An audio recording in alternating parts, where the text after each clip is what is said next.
Hello friends, அஸ்ஸலாமு அலைக்கும். இன்றைக்கி நல்ல டேஸ்டி ஆகிட்டுள்ள ஒரு கிளாஸ் புட்டிங் ரெசிபி பார்க்கலாம். நேற்றுக்கு நான் ஒயிட் புட்டிங் ரெசிபி போட்டிருந்தேன். நீங்கள் எல்லோரும் பார்த்துருப்பேன்னு நினைக்கிறேன். பார்க்காதவங்களுக்கு அதோட லிங்க் நான் இந்த டிஸ்கிரிப்ஷன் பாக்ஸில் ஆட் பண்ணுறேன். அதில் நான் இந்த கிளாஸ் புட்டிங் பீசஸ்ஸு சேர்த்து தான் பண்ணியிருந்தேன். இப்போ இதை எப்படி வீட்டில் ரெடி பண்ணுறதுன்னு பார்க்கலாம். 1.5 கப்பு கோகனட் வாட்டரை இல்லைனா டெண்டர் கோகனட் வாட்டர் எடுத்துக்கலாம். அது நல்லா டேஸ்ட்டாக இருக்கும். இதிலேக்கு 3 டேபிள் ஸ்பூன் சுகர் சேர்த்து கொடுக்குறேன். இதை நல்லா மிக்ஸ் பண்ணி எடுத்துக்கலாம். சுகர் நம்மளோட டேஸ்ட்டுக்கு ஏற்ற மாதிரி ஆட் பண்ணிக்கலாம். இப்போது ஒரு 1/4 கப்பு தண்ணி சூடு பண்ணி இதிலேக்கு 6 கிராம் சைனா கிராஸ் போட்டு நல்லா தான் மெல்ட் பண்ணி எடுத்துக்கலாம். நல்லா மெல்ட் ஆனதுக்குள்ள அந்த டைமில் நமக்கு கோகனட் வாட்டர் சூடு பண்ணுறதுக்கு அடுத்த ஸ்டவ்வில் வைக்கலாம்.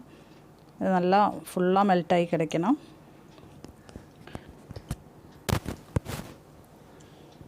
இப்போ இந்த டைமில் கோகனட் வாட்டர் நான் சூடு பண்ணுறதுக்கு வச்சுருக்கேன்.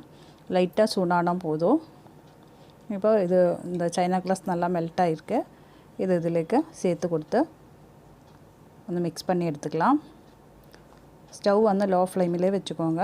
அது நல்லா மிக்ஸ் ஆனதும் ஸ்டவ் ஆஃப் பண்ணிக்கலாம். இந்த தண்ணி கொதிக்கக்கூடாது. ஜஸ்ட்டு சூடானால் போதும். இப்போ இது டபுள் டக்கர் புட்டிங் மாதிரியும் நமக்கு செய்யலாம். இப்போ ஒயிட் புட்டிங்கு நல்லா செட் ஆனதுக்கப்புறம் இந்த புட்டிங் கோகனட் வாட்டர் அந்த புட்டிங் மேலே ஊற்றி டபுள் டக்கர் மாதிரியும் செட் பண்ணி எடுத்துக்கலாம். இப்போ நான் இங்கே ரெண்டும் செப்பரேட்டாக தான் பண்ணியிருக்கேன். இப்போ இது நல்லா மிக்ஸ் ஆகிடுச்சு. இப்போ நான் ஸ்டவ் எல்லாம் ஆஃப் பண்ணிட்டேன். இனி இது 2 பவுலுக்கு மாற்றி ஒரு 1 hour செட் பண்ணுறதுக்காக ஃப்ரிட்ஜில் வச்சுக்கலாம். இப்போ நான் அதை 2 பவுலுக்கு மாற்றிருக்கேன். எந்த மோல்டில் வேണമെങ്കിലും இது ரெடி பண்ணி எடுக்கலாம். இப்போ இதிலேக்கு நான் கொஞ்சம் கோகனட் பீசஸ் கூட போட்டு கொடுத்துருக்கேன். இது நம்ம சாப்பிடும்போது இந்த கோகனட் பீஸ் கடிக்கணும், நல்லாயிருக்கும். ஒரு 1 hour இது ஃப்ரிட்ஜில் வைக்கலாம். இப்போ 1 hourக்கு அப்புறம் நான் ஃப்ரிட்ஜிலேருந்தும் எடுத்ததாக பாருங்கள், நல்லா செட் ஆகிருக்கு. இப்போ இதை எப்படி அன்மோல்ட் பண்ணுறதுன்னு பார்க்கலாம். ஜஸ்ட் அப்படி கை வச்சு ப்ரெஸ் பண்ணாலே நமக்கு நல்லா கையில் வந்துடுறத பாருங்கள். நல்லா செட் ஆகி வந்திருக்கு.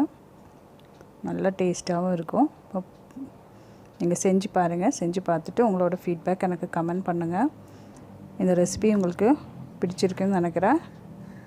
பிடிச்சிருந்தால் லைக் பண்ணுங்கள், ஷேர் பண்ணுங்கள், மறக்காமல் சப்ஸ்கிரைப் பண்ணிவிடுங்க. தேங்க்யூ.